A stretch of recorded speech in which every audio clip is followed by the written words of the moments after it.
Айнаш ойында ештеңе жоқ, күліп қарсы алды. Тек әкесі ғана қатқыл түрмен кешке бөлмесіне шақырды.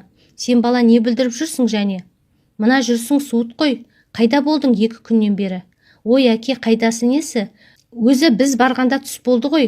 Әрқайсысы үйіне тасып жүргенде соңында демалып ал деп үйіне қонақ етті. Онда тұрған не бар? Сосын неге айтпадың? Әке, мен баяғы жас бала емеспін ғой. Тергейтіндей. Достарыма бардым, қалаға бір келіп қалыпсың деп күтті бір күні. Содан келген бетім осы деп міңгірледі төре. Байқа сенің мына жүрсің де сөздерің де ұнап тұрған жоқ маған. Сол тексерушілерден былық шығып, заводыма кесірің тисе айтпады деме. Соңғы сөздері өтіп бара жатып естіп қалған Айнаш үнсіз тұрып қалды. Ойы сан-саққа кеткен ол жылап жатқан баласының даусынан селк ете қалды. Осыдан кейін төренің қалаға барғышы жиілей бастады. Боларды да болмасты да сылтауратып, қалаға кетіп 2-3 күндеп келмейтін болды. Бірақ үйге келгенде дымын білдірмей, Айнаш пен балаларының асты-үстіне түсіп бәйек болатын. Содан соң ба Айнаш онша секемденбей, уайымсыз жүретін. Бір күні төре тағы қалаға кететін болды. Заводқа керек жарақ аламын деді. Әдеттегідей Айнаш төренің киімдерін дайындап, тағы біраз күн жоқ болып кетесің ба деп әзілдеп күлді. Жалт қараған төре, не? Қашан жоғалып жүрмін? Білсең сендер деп дамыл таппай жұмыс істеп жүрмін мен. Ерігіп жүрген ешкім жоқ. Ойланып сөйле деді. Әзілдедім төре, неге бірден ашуланасың? Жай егер жұмысың бітсе, дүкенге керекті заттар ала келші, дейін деп едім. Көп сөйлемей киімді әкел. Мен саған қызметшімін бе? Сатушыға айт әкелсін өзі. Осылай ашулы күйде үйден шығып кетті. Айнаш орынсыз әзілінен опық жеп қалғандай бармағын тістеп қала берді. Бұл кезде Айнаштың үшіншісіне аяғы ауыр еді. Төре қалаға кеткен соң Айнаш біртүрлі мазасыз күй кешті. Бір нәрсе болатындай елеңдей берді. Ертең келемін деп кеткен күйеуі 3 күн жоғалып кетті. 4-ші күні келді. Түрі шаршаңқы, мазасыз күй кешкен тәрізді. Үй ішіндегі адамдар да, балалардың шуылы да жақпай отыр. Демаламын деп бөлмесіне кіріп кетті. Айнаш үй тірлігін аяқтап, балаларды ұйықтатып, төреге барса, бүк түсіп теріс қарап жатыр екен. Төре, тыныштық па? Келгелі мазасызсың ғой. Тыныш, біраз шаршадым. Неге кешігіп кеттің? Заводқа қажетті құрал жабдық іздедім. Ата, ол заттар заводқа еш нәрсе керек емес қой деді, сен кеткен соң.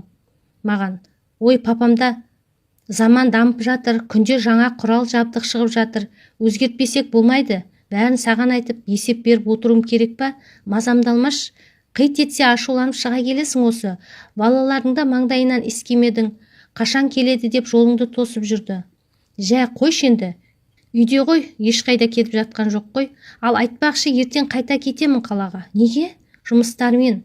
Айнаш үнсіз қалды. Не де болса таң атқан соң атасына айтпақшы. Ертеңіне таң ата төре қайта жолға шығып кетті. Тіпті әкесі ұйқысынан оянбай тұрып кетіп қалды. Есік алдындағы көліктің от алған даусынан оянды. Таңғы астың үстінде Айнаш кешегі болған әңгімені атасына айна қатесіз айтып берді. Енесі ойланып қалды. Осы бала бірдеңеге ұрынып жүрмесін, шалау барып тексеріп көрсеңші. Немесе адамдарың бар емес пе еді, сұрастырып көрсеңші. Жә, тамақтарыңды ішіңдер, бір мәнісін қылармын. Осымен әңгіме аяқталды. Жұмысқа кеттім деген атасы тіке қалаға тартты. Түс ауа келген ол алдымен адамдарына жолықты. Үйіне қонақ болып біраз демалған соң төрені сұрастырды. Біраз ойланып отырған досы төрені кеше бір әйелмен бірге көргенін айтты. Онсыз да ішінен сезіп отырған әкесі үнсіз біраз отырды. Ары қарай жай жапсарын сұрады. Ол кісінің айтуы бойынша төре бір байдың нақсүйері болып жүрген әйелмен байланысып, соның үйінде тұрып жатыр екен. Ол байдың өз отбасы, бала шағасы бар. Бірақ ешкім білмейтін тоқал есебінде бірге тұрып жүрген әйелі бар екен. Оған қаланың қақ ортасынан пәтер де алып беріпті. Сол әйелмен қалай танысқанын қайдам, төре сол пәтерге күйеуі жоқта келіп жүреді екен. Әкесі оның кім екенін бірден сезді. Алдында тексеріске келгенде мис Қарынбай нақсүйері бар екенін, оған пәтер алып бергенін айтып біраз көкіп еді. Төренің әкесінің де қолы біраз жерге жететін. Мына әңгімеден кейін адамдарын жіберіп, сол пәтерден төрені алып келуін айтты. Бірақ іздеген жерден төре табылмады. Әкесі үйдегілер уайымдап жүрер деп амалсыз үйіне қайтты. Бірақ адамдарын жақсылап дайындады. Түн болса да жолға шықты. Ауылға таң ата жеткен ол үйіне кіріп ым-дымсыз қонақ бөлмеге жатып қалды. Ертеңіне кешкісін төре келді үйге. Түрі өрт сөндіргендей келе салып әкесін іздеді. Әке, сен не байлығыңмен қолым барлық жерге жетеді дейсің бе? Кешіріп қойыңыз, бірақ менің өміріме араласа алмайсыз. Мен кетемін бұл үйден. Қалада менің әйелім бар. Қолыңды түсіріп сөйле, боқмұрын. Кімнің арқасында кердиіп көкірек көтеріп, кімнің ақшасына шалқайып жүргенді білесің бе өзі? Нақұрыс, жетер босқа лаққаның. Қалаға енді аттап баспайсың. Сен емес маған ақыл үйрететін әке. Өз өмірімді өзім сүремін. Тіпті сенің ақшаңсыз-ақ. Есікті тарс жауып шығып кеткен баласының артынан тұра ұмтылып айқайлады әкесі. Көліктің кілтін таста. Кілтті лақтырып кеткен төре бұрылмастан көшеге атып шықты. Мына жағдайдан кейін енесі мен Айнаш тек екі көзге ерік беріп қала берді. Баяғыда жас кезінде қатты мән бермеген еді. Жас болды ма әйтеуір қатты қиналмаған еді. Қазіргі мына жағдай Айнашқа қатты әсер етті. Өзін тастап жіберді. Не үйге, не балаларына қарауға шамасы келмеді. Шырылдап енесі ғана жүгіріп жүреді. Бар жоғы 2 айдың ішінде жүнжіп кетті. Аяғының ауырлығына да қарамады. Тіпті қалай босанып алғанын да білмейді.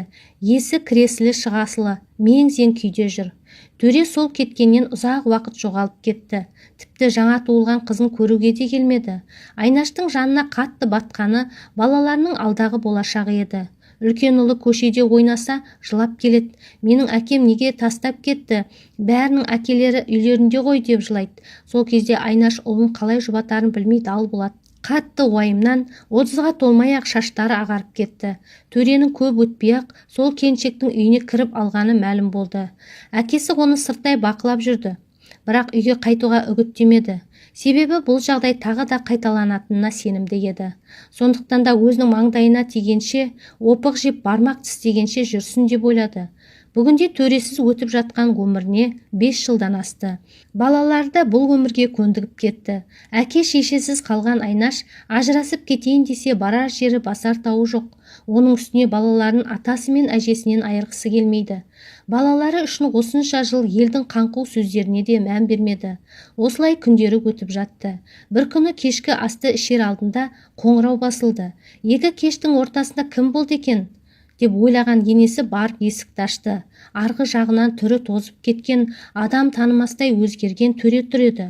Алғашында танымай қалған анасы бірер минут тұрып қалды. Апа, бұл мен ғой деді. Анасы не қуанарын, не жыларын білмей сасқалақтап тұрып қалды. Айнаш жүрегі сыр беріп қайта-қайта жатып қалатын. Бүгінде жүрегі ауырып бөлмесінде жатыр еді. Жанына баласы барып, әкем келді апа деп оятты. Артынша бөлмеге ұсқынсыз, қараусыз қалған төре кіріп келді. Айнаш, кешірші, қайдағы біреудің тоқалының тұзағына түстім. Ол тек ақша үшін әркімге тоқал болады екен, кешірші мені. Келетіңді білгенмін деп теріс қарап бүк түсіп жатқан күйі бұрылмады. Содан бері қанша жыл өтті. Төре тәубесіне келгенімен не пайда? Өзінің кесірінен жастайынан келін болған, бір бой жеткен, өмірден еш қызық көрместен, тек қайғымен, неше жылын жылаумен өткізіп, енді балалары қолғанаты болып өсіп жетілгенде, өмірге өкпелі күйде бұл дүниеден кете барды. Күйеуінен жылу көрмесе де, кешірдім деп кеткен әйелінің сұлу бейнесі Байтөренің көз алдынан 1 секундта кеткен емес. Бүгінде ештеңеге шамасы келмей қалған жігіт ағасының ел жұртқа қарауға, сыртқа шығуға беті жоқ. Жүрек ауруынан айықпаған күйі, әйелі бұны тастап кеткелі, тек сыртқа шығып, үй жанындағы сәкіде, қолындағы таяғымен жер шұқып, күн ұзаққа отырады. Қартайған ата-анасының да айтқанын тыңдамайды. Жастайынан еңбекқор болып өскен жақсылық атасының заводын өз қолына алған. Інісі мен қарындасына да өзі қамқор. Оқытты, жұмысқа тұрғызды. Атасы мен әжесіне қарайтын қызметші де жалдаған. Жақында үйленіп, анасы кеткелі, қызықсыз қалған үй ішіне қуаныш әкелмекші. Әкесін де кешірген. Інісі мен қарындасын да үгіттеп, әкелерін не де болса сыйлап құрметтеуді үйретті. Бірақ Байтөренің өзі мұндай құрметке лайық емес екенін іштей сезіп, тартыншақтап, ұл қыздарының бетіне тіке қарай алмайтын. Қипақтап жас балаша жаутаңдайды. Мұндай өмірге көндіге алмай, төре ақыры болмаған соң, қартайған анасының бір уыс дәрілерін жұтты да төсегіне барып жатып қалды. Ертеңіне таңғы асқа оятуға келген ұлы әкесінің жастығының жанынан бір жапырақ қағазды көрді. Онда мынадай жазулар бар еді: мен шыдай алмадым. Маңдайыма түскен қара таңба өмірімді ешқашан ағарта алмайды.